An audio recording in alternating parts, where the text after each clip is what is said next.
Je vous parle de la zone H60. Vous savez, pour vous situer, la zone H60, c'est derrière les résidences Soleil.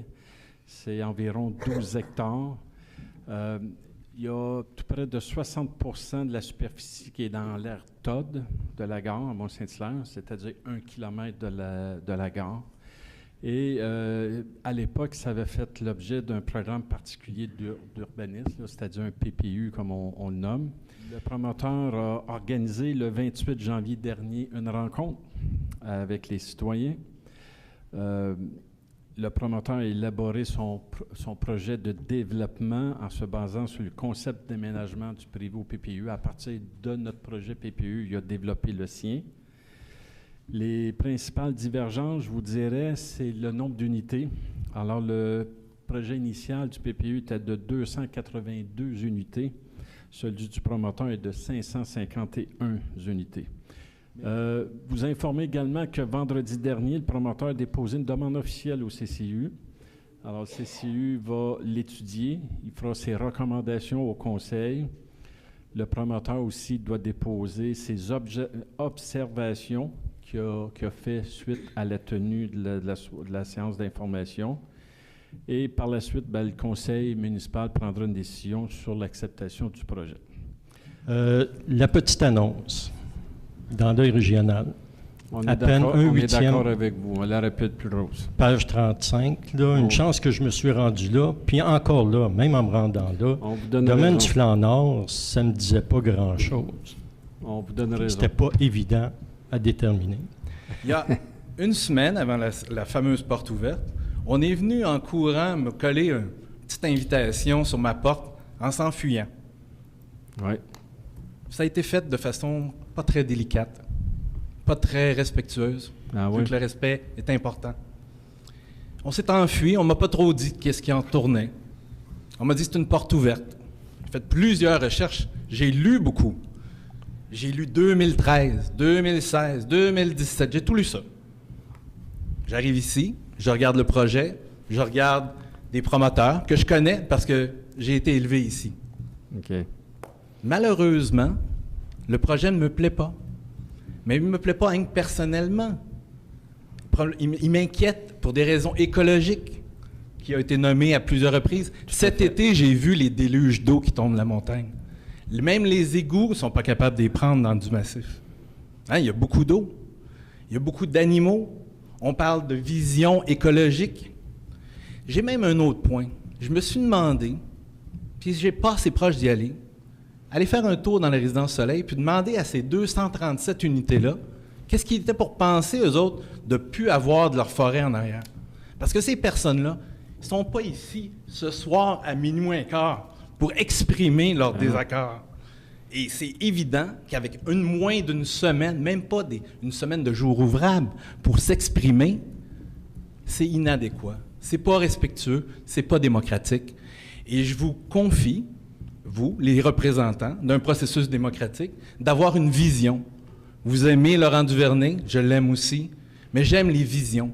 J'aime les visions qui sont autres qu'un développement purement économique. Et on est fatigué, on est tanné, mais une fois que c'est construit, on ne peut pas revenir en arrière. Tout à fait. Et je vous remets en garde d'avancer trop rapidement, même si ça fait longtemps.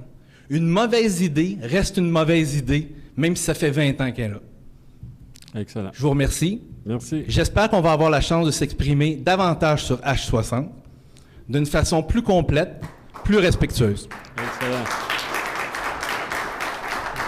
André Vrins, je suis citoyen de Mont-Saint-Hilaire depuis 40 ans.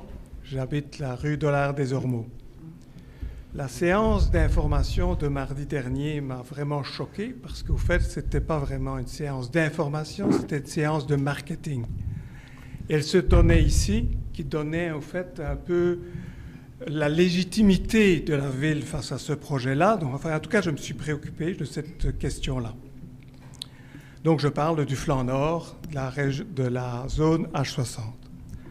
Le projet présenté propose notamment une forte densité d'un concept architectural qui me semble peu compatible avec le caractère champêtre de la région et surtout l'implantation au pied de la montagne. En tant que citoyen, je m'inquiète pour l'avenir de notre ville. du nombre et de la disparité des projets de développement actuels. Il y en a tout azimut. Ma première question, on peut peut-être attendre que d'autres personnes qui se prononcent sur cette zone-là le fassent. Ce projet a-t-il réellement l'appui de la ville? Et je demanderai à chaque conseiller, a-t-il réellement l'appui? Parce qu'on est en train de placer ici les prochaines élections. Ça, c'est ma première question. Cette zone étant un milieu humide, elle joue un double rôle important en environnement. Et j'ai vu, au fait, lors d'ici, des préoccupations environnementales de notre ville. Puis je vois ce projet arriver qui va à l'encontre complet des orientations qu'on devrait prendre en environnement. Cette zone est un milieu humide. Elle joue un double rôle important en environnement. Celui de poumon, avec ses végétaux qui contribuent à décarboniser le boulevard Laurier. L'autre, c'est ni plus ni moins un rein qui filtre les eaux de ruissellement du toit le plus important de la ville. Alors, on a de plus en plus des pluies abondantes, des crues abondantes. Vous avez le toit, je ne sais pas, mais quand on a des grosses pluies là, chez soi, là, on voit ça ruisseler, et puis toute l'eau s'en va à l'égout. Eh bien là, c'est la montagne. Toute l'eau, elle s'en va où? Elle s'en va au pied de la montagne. Et elle rentre dans ce sol, doucement, filtrée, et quelques jours plus tard, elle se retrouve dans le Richelieu. Et on va asphalter cet endroit-là, et on va mettre des égouts fluviaux pour amener toute l'eau au pied de la montagne. C'est une aberration écologique de la pure espèce. Alors, je pense que d'accepter une telle densité au pied de la montagne va à l'encontre des mesures qu'on devrait prendre pour lutter contre les effets des changements climatiques. Alors, je comprends que vous suggérez le 200... Je ne suggère pas ça. Je trouve que le 500, c'est une aberration. Oui, d'accord. Retournez faire vos devoirs. On vous a compris. Mais c'est en pleine contradiction avec tout ce qu'on devrait faire sur les changements climatiques. On a compris votre commentaire. Merci. Le coquille d'aménagement qu'on nous a présenté lors de la réunion, comme je vous ai dit, 551 portes. Oui. 317 dans 4 édifices de 4 étages. Le plus grand des 4 comporte 185 portes. C'est 4 fois les 43 portes du bord du A. 4 fois. Sur le bord de ma piscine, c'est pas rare, je vois plein de salamandres, des grenouilles, toutes sortes d'animaux. On est sur le bord de la piscine en arrière, puis on entend la nature. Ouais. Puis ça va tout disparaître. J'ai de la misère à croire ça. Ça me désole. Est-ce que ça disparaît à ce point-là? Oui. Complètement, complètement. Puis, je veux dire, il n'y a plus de fossé. Ils montent une piste cyclable, mais c'est impossible comment ils le montent. Parce que la piste cyclable est supposée d'être à l'horizontale. Puis en arrière de chez nous, il y a des arbres matures sur le terrain. Okay. Puis ça va tout être enfoui. Je ne peux pas croire. Parce que je ne connais pas le dossier comme eux au CCU, mais dans le PPU initial, est-ce qu'il était protégé, ce...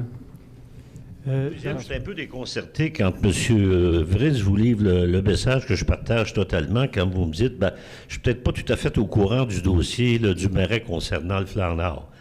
Vous admettrez que c'est inquiétant rendu à ce stade-ci si vous n'êtes pas tout à fait au courant. Puis disons qu'on prend une voiture par développement. Je vais vous le donner. Ouais. Ça fait 500, 116, 1700. Ça fait à peu près 3000 voitures de plus sur le boulevard C-Wilfrid-Laurier dans 5 ans, quand ça va être fini. Parfait. Bon, tantôt c'est ça. Donc, il y a vraiment beaucoup de familles qui sont arrivées. Il y a vraiment quelques écoles, mais elles sont, je pense, très, très pleines. Et je me demande, quand on pense à un développement immobilier et tous les développements immobiliers, est-ce qu'il y a une étude de marché en lien avec l'école, la commission scolaire? Je ne sais pas comment ça fonctionne, en fait. Fait que je me questionne parce que je suppose qu'on va les mettre, puis c'est important, l'éducation. Mais comment se fait-il que vous laissez un promoteur dépenser des sous à présenter des choses qui ne sont pas acceptables, que vous savez que ça ne correspond pas à notre plan d'urbanisme. Oui, tout à fait. Vous ne faites pas de notre temps, vous leur faites perdre leur temps et de l'argent à aménager des projets que vous savez qui ne sont pas acceptables de notre plan d'urbanisme. C'est pas le cas. Nous, on pense qu'on a dit aux promoteurs, consultez les citoyens, puis après ça, on verra. Parce que nous, comme citoyens, ça nous oblige à venir ici, contester, pareil comme la rue Saint-Georges. Puis là, après ça, on se fait dire, puis on se fait actionner, puis on se fait dire dans les médias qu'on est des brosses de marbre. Carrément, alors qu'on est juste des citoyens qui veulent être respectés dans les choix démocratiques qu'on a faits. On prend note de votre commentaire. On a un projet de 550 portes qu'on passe sous silence. Et quand on nous parle de dérogation mineure de 9 mètres à 7,63 comme ce soir, on a le droit à une présentation. Pourquoi on n'a pas une présentation sur un projet de 561? Je le sais pas. Cette rencontre... que vous avez eu? Non, mais c'est pas honnête. Ce n'est tout simplement pas honnête. Et je ne sais pas pourquoi, quand vous présentez... C'est quoi que vous auriez voulu, vous? Dites-moi. Moi, ce que j'aurais voulu, c'est quand ça soit discuté au conseil du mois de mars, qu'il y ait un des conseillers qui prenne 2 minutes pour nous dire ce dont il s'agissait. On a passé ça en dessous de la table en catimini. Un projet de 560 portes qui va prendre 4 ans à réaliser. On n'a pas le droit d'une explication, alors que vous nous foutez ces histoires de dérogation mineure. Dites-nous qu'il n'y a jamais eu d'informations sur ce projet-là, je vais vous donner raison. J'ai été me promener hier sur la rue Bel-Air et Lorraine. Il n'y a pas plus que... C'est toutes des maisons unifamiliales. Ouais. Il n'y a pas de 3 étages, il n'y a pas de 4 étages. Et on veut mettre 4 édifices de 4 étages, un avec 181 logements dedans. Et ça respecte l'environnement des gens qui sont déjà là. Puis moi, je vous le dis, j'habite pas là, j'habite... Il y a des voisins qui ont fait revoir le plan 5-6 fois pour justement que ça soit beau, que ça soit élégant, que ça ait l'air d'un quartier. Puis là, on présente pratiquement des blocs appartements en arrière. Je suis sans mots. Je suis juste sans mots. Excellent. On prend note de votre commentaire. Vous avez mis le doigt, c'est qu'il y a quand même des normes au niveau des hauteurs de bâtiments. Il ne pourrait pas dire... il pourra faire des logements à 4 pieds parce qu'il ne vendra pas, puis il ne peut pas y faire trop haut non plus parce que ça ne répondrait pas au règlement. Donc, il y a des normes de mesures séparatrices, des normes de distance entre les bâtiments, des normes d'implantation, des normes de respect environnemental, d'implantation, de plan de rue. Donc, tout ça demeure des obligations, mais c'est à eux de présenter leur projet conforme aux règlements municipaux. Oui, parce que... moi, j'ai plusieurs inquiétudes là, par rapport au développement. J'ai vu la topologie là, qui a été présentée. Dans le fond, il n'y a pas de topologie qui a été étudiée. Là. C'est carrément un remblaiement complet. Ça m'a choqué assez comparé à l'ancien plan qui avait été soumis. Moi, quand je suis arrivée à Saint-Hilaire, j'avais l'impression que j'étais dans une ville qui avait une conscience et qui allait développer tranquillement au rythme du respect de l'environnement et de la culture, de la nature. Puis là, je me demande si on développe à coup de projets de promoteurs. C'est le cas. On s'en va où, là? Il y a des jeunes là, qui nous ont présenté des pétitions. Ouais. On a le gouvernement fédéral qui a l'intention de planter 2 milliards d'arbres. Et nous, on va en couper combien? Là? Regardez, dans ce secteur-là, dans le secteur du camping, dans d'autres secteurs à venir. Mais je comprends votre intervention. Je comprends que vous êtes contre le projet. Je ne suis pas contre le projet. Je suis pour un projet qui a de l'allure, qui respecte le milieu. Alors, dans le fond, c'est pour... je dépose une pétition là, au nom de plein de bénévoles qui se sont impliqués de manière super encourageante, là, en fait, pour demander à la Ville de prendre plus de mesures pour l'environnement puis la lutte au changement climatique. Oui.